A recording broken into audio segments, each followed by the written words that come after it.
Hello mga kababayan. Ito po meron pa po akong isa pang topic. Pero hindi po ito politika ha. Hindi muna politika. Matagal ko na po itong gustong wala naman, magaan lang naman tong topic na to. Gusto ko lang pong i-share sa inyo, share sa inyo, yung saloobin ko tungkol sa bagong technology sa ngayon. Ewan ko po sa inyo kung ano ang para sa inyo. Iba man siguro ang pananaw niyo tungkol dito. Pero para sa akin po ganito, no? Itong tungkol po sa AI, yung artificial intelligence, na sikat na nga po ngayon na ginagamit na itong AI na ito, kagaya na lang sa pagbablog, yung nga ipinopromote nga po dyan na nagbibenta sila ng isang app na ganito na magiging kabilis ang kadali, convenient, easy ang pagbablog. Hindi mo na kailangan ng mga mag-edit, hindi mo na kailangan ng mga expensive apps ba? Hindi mo na kailangang mag-hire ng mga mamahaling video editors and graphic artists, mga ganon. Kasi one click na lang. Okay naman po yun. Ang hindi ko po gusto doon, yung text-to-speech na sistema. Text-to-speech. Na siguro, sa tingin ko, yung lahat, yung sasabihin mo, isinulat mo. Halimbawa, itong sinasabi ko dito sa video ko na ito, isusulat ko ito, whole, from beginning to end. And then, ikiklik mo lang yung text-to-speech, may magsasalita na. Pero hindi mo boses. Hindi ikaw yun. Ano yun? Yung AI nga. Mamimili ka kung boses nino, boses ni kung anong klase, lalaki, babae, bata. Meron pa nga, mga boses ng celebrity, mamimili ka. Pero para sa akin, hindi ko po type yung ganun. Una doon yung yung kabuuan siguro ng video, ng vlog, magiging maganda yung epekto nun kasi kagaya ng sa editing or everything about sa pagbi-video. Pero ang hindi ko lang po talaga gusto yung boses ng speaker nung vlogger, kung yun ang maiiba, hindi ko ano yun. Pwede naman na lang, halimbawa kagaya ko, hindi magandang boses ko, pwede ko naman siya pagandahin through mayroon akong gamit itong condenser mic. Hindi ko pa nga lang naikakabit kasi hindi ko alam kung paano. Tsaka masikip po kasi dito sa lugar ko, hindi ko pa kumpleto po ako ng gamit. Nung bago akong nag-vlog nga po, namili ako ng mga gamit. Sa totoo lang, pati ang V8 ko ngayon, 2. Nagbumili ako ng bago. Pero hanggang ngayon, hindi ko pa talaga siya maikabit. Kasi inintay ko muna na maisaayos itong lugar ko. Saka ko gagawin na as in, yung formal na talaga, as in tapos na. Saka ko siya ipagkakakabit. Kasi alam ko naman na hindi maganda yung boses ko. Medyo siguro mamomodulate ng konti, gaganda ng konti. Pero yung totally babaguhin yung boses, hindi ko po yun. Hindi ko, ang dami dyan mga video na mapapanood natin na halata mong hindi tunay na boses ng tao eh. Kasi sobrang kinis. At saka sobrang wala man lang mali. As in perfect. Ako sa totoo lang, hindi ko Hindi ko masyadong type yun, yung tuloy-tuloy, walang mintis, kasi para po sa akin, ito opinion ko to. Kasi para po sa akin, ang tao is imperfect talaga. And there is beauty in imperfection. Kasi pag sobra na pong perfect, na nagmumukha ng hindi na human, ako hindi ko na-type yung ganun. Ewan ko sa inyo kung type ninyo. Ang dami dyan mga vlog na mapapanood po natin na walang kamali-mali. Sa grammar, sa lahat. Perfect na ako eh. Yun yung text-to-speech. Ako hindi ko type yun eh. At saka, hindi lang text-to-speech, kundi pati yung mukha, yung avatar. Itinan nyo naman po pag nagsasalita, walang ka-emotion eh. Diba? Yung mata, kumikis, nag-close open, pero isang direction lang, ganyan-ganyan lang. Hindi, ako po hindi ko type yun. Mas gusto ko pa rin po yung tunay na tao. Yung totoong tao na parang kausap ko, ayoko ng machine. Yung pagandahin konti ang boses, pagandahin yung pagkakagawa ng video, okay naman yun eh. Pero yung gagawin mong super perfect na talaga, hindi ko type. mas maganda pa rin, mas masarap pa rin manood at makinig sa isang tunay na tao. Hindi ko talaga type makinig ng kapag napansin ko na isang video AI, ayoko. Hindi na ako makinig niyan. Mas masarap talaga makipagkwentuhan sa isang tunay na tao. 'Di ba? Isa pa, itong mga bagong mga commercial ads sa ngayon na talagang AI po ang ginamit. Mali-mali naman po yung grammar eh. Yung AI po na text-to-speech, ginamitan ng AI, okay lang po yun sa English language. Tama yung grammar, yung lahat. Tama. Pero pagdating po ng Filipino, Tagalog, iba.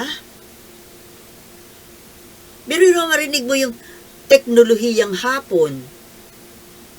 Anong teknolohiyang hapon? Yung isang commercial dyan, naiinis ako. Teknolohiyang hapon. 'Di ba? Japanese technology ibig sabihin, hindi yung teknolohiyang hapon.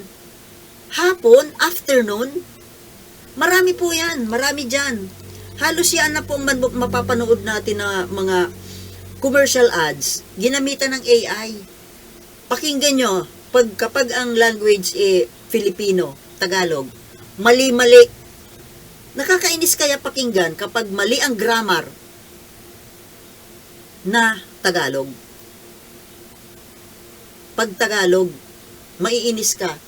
Para ba kasing binabarubal yung language natin eh.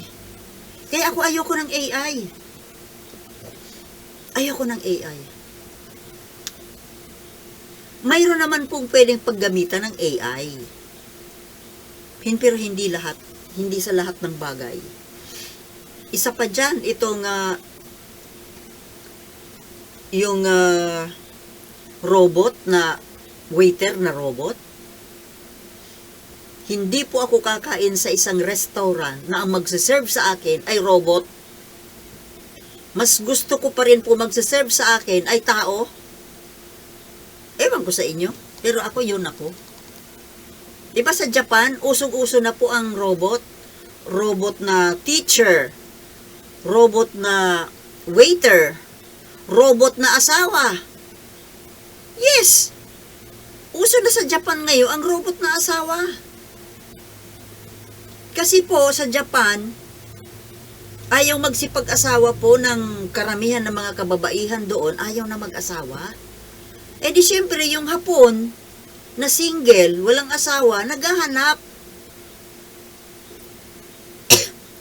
Noong mga ilang dekada ba yun, nung napunta akong Japan, hindi ako naniniwala sa kwento sa akin na may mga Japanese single men daw na may mga manika, parang hindi naman manikang maliit, yung life size na manika, parang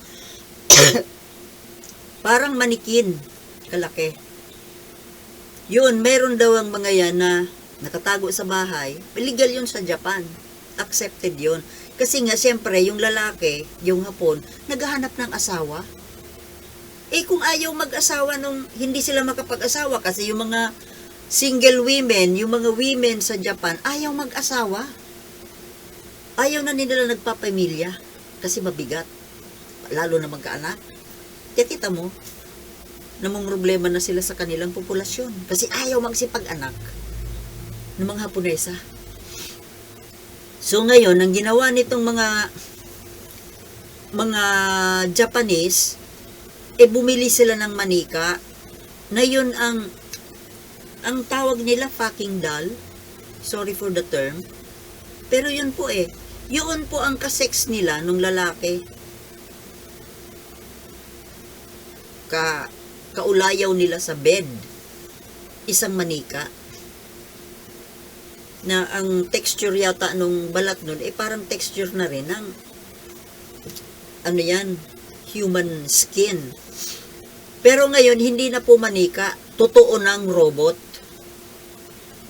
Siguro nabalitaan naman natin na yan Nakakabili na po ngayon ng asawang robot ang mga Hapon.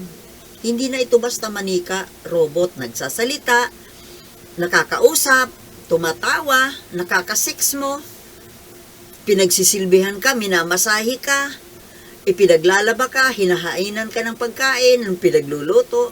As in, lahat na trabahong bahay, kayang gawin ng robot, including lovemaking. Diba? Wow! Kulang na lang po malagyan ng kaluluwa Ewan sabihin mo na nagsasalita yun.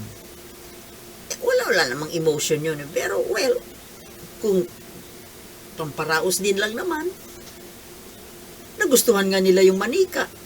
Yung parang manikin. Yun pa kaya na nakakapagsalita na, nakakapaggawa ng mga trabahong bahay, nakakausap,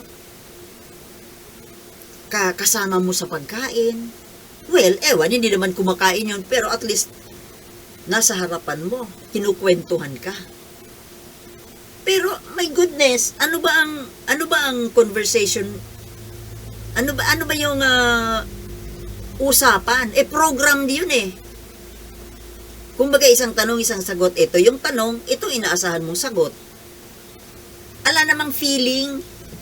Sa akin po kasi bilang isang tao, importante pa rin sa akin yung emotions, yung feelings. Kaya kahit na waiter, yung yung food server, hindi ako magpapaserve sa robot, ayaw ko. Hindi ako kakain sa isang restaurant kung ang magsaserve sa akin ay robot. Sa tao pa rin po ako. Tao. Kasi ang tao, may emotions, may feelings. Hindi ako makikipagkwentuhan sa isang machine na ang isasagot sa akin, pre-program na. Di ba mga kababayan? Kaya hindi po sa akin okay itong AI, itong robotics. Alam mo yung robot po, okay po ito sa trabahong yung mga mabibigat na trabaho, halimbawa, trabahong construction. Hindi mo naman kailangan dyan ng emotion Trabahong mabibigat, trabahong panlalaki. Halimbawa, yung trabahong basurero, street cleaner, magtanim sa bukid. Construction nga po, mabibigat na trabaho, mabibigat para sa isang tao. Mga trabahong pwede mong ipagawa sa isang machine. Pero itong, kumbaga, ang pagsaserve sa'yo ng pagkain like waiter sa isang restaurant, kasi person to person pa rin po yun Kaya mas masarap pa rin, tao pa rin po ang iyong ka-contact. Well, yun lang naman po ang gusto kong ikwento sa inyo. Wala lang naman, 'di ba? Kuwan lang. Wala lang. Pero maganda ngang pag-usapan. Hindi ako totally agree sa pagkakaroon ng AI technology. Kasi unang-una nga dyan, naagawan ng trabaho yung tao. Okay po nga yung robot or yung AI sa mga trabaho na mga piling trabaho po, hindi yung talagang, hindi lang, wag namang lahat na trabaho ng tao. 'Di ba? Okay. Yun lang po. Kayo po, ano po ang saloobin ninyo tungkol dito? 'Di ba? Okay. Yun lang po. I'm a human. Bye.